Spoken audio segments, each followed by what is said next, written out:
Well, we'll stay in the US for an important development in the police killing of an African-American woman, Breonna Taylor. Her family's reached a $12 million settlement with the city of Louisville in Kentucky. Well, this is Breonna Taylor.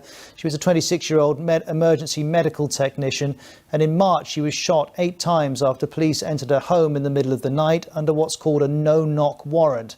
Her boyfriend's a licensed gun owner, and he exchanged fire with the officers thinking they were burglars. In fact, they were on a drug raid and were looking for a suspect who didn't live at the house. No drugs were found at the property. Subsequently, one of the officers has been fired. 2 others were placed on leave. No one has been charged with any crimes relating to what happened.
There was rapturous applause Wednesday as Japan's government confirmed the news the world had been expecting. Yoshihide Suga was voted the country's prime minister. Although Suga is Japan's first new leader in nearly 8 years, his new cabinet is relatively familiar, keeping about half of the members from predecessor Shinzo Abe's lineup. Even Abe's younger brother, Nobuo Kishi, was handed the defense portfolio. Suga won an LDP leadership race by a landslide on Monday and faces a number of challenges in office, including tackling COVID-19 while reviving a battered economy and dealing with a rapidly ageing society. But with little diplomatic experience, Suga must also cope with an intensifying US-China confrontation.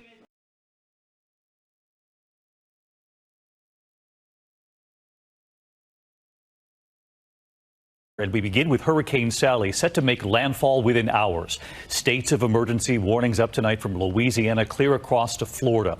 This is a slow-moving storm which could make matters worse, expected to dump up to 30 inches of rain with a possible life-threatening storm surge. This hurricane with winds 80 miles per hour.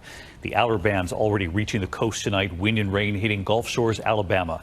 The images coming in from Florida as well. Rough surf along the shores in Destin, Florida. Flooding already reported tonight. A barge breaking loose, becoming wedged under the Pensacola Bay Bridge. And take a look at the view from space. Bursts of lightning there as this storm closes in on the coast. Hurricane Sally in the coming hours is set to become the 3rd hurricane to make landfall along the Gulf Coast this season alone.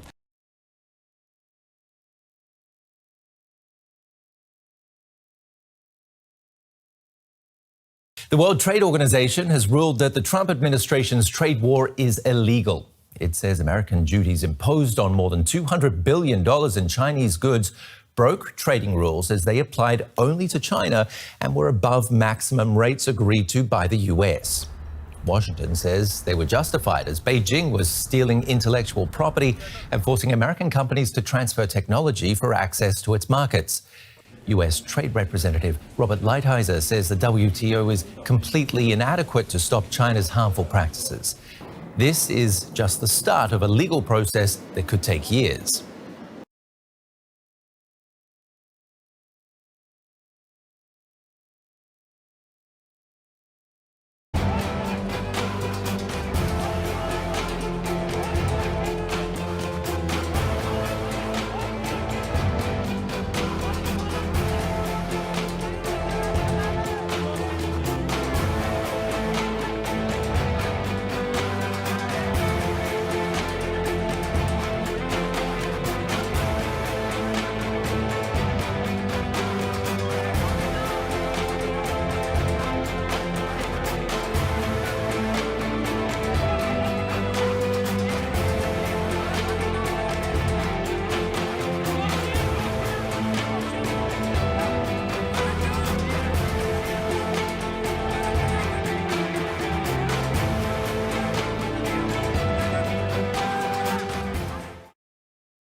The funeral industry in Cape Town is shutting down today. It's marching to the Home Affairs offices in the CBD to hand over a memorandum of demands. The shutdown is part of a 3-day funeral parlor strike which started on Monday. When we were on the N2, we saw officers telling some of the undertakers to turn it around. We saw some vehicles leaving the N2, seemingly to go back. But now we are in front of the Home Affairs Department here in the CBD, and as you can see, some undertakers have managed to make their way to the offices here in the CBD, complete with a coffin.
Let's talk about Pakistan. After days of protests over rising crimes against Pakistani women, Prime Minister Imran Khan has finally broken his silence. In a recent interview, he presented a plan to protect the women of his country.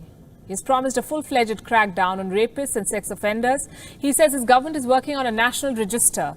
They will track such people. This register will work on a grading system where sexual crimes will be classified into first, second and third degrees, just like murder. For first-degree crimes, Imran Khan says the culprit should be chemically castrated for scarring the lives of victims. And reports say his ministers are already drafting a bill for this.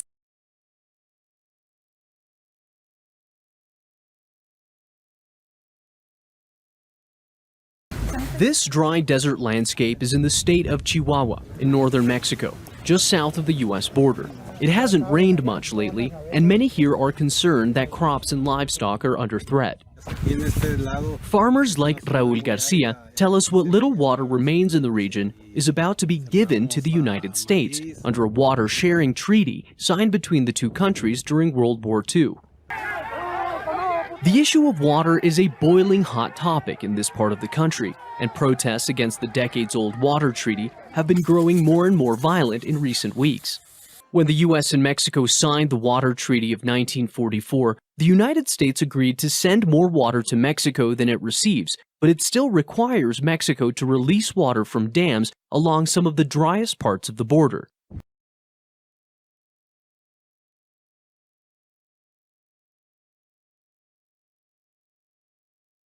Bluebirds, sparrows, blackbirds, and flycatchers are just some of the types of migratory birds found dead throughout the state of New Mexico, hundreds of thousands of them. Researchers at New Mexico University say corpses of these birds caught their attention beginning August 20th.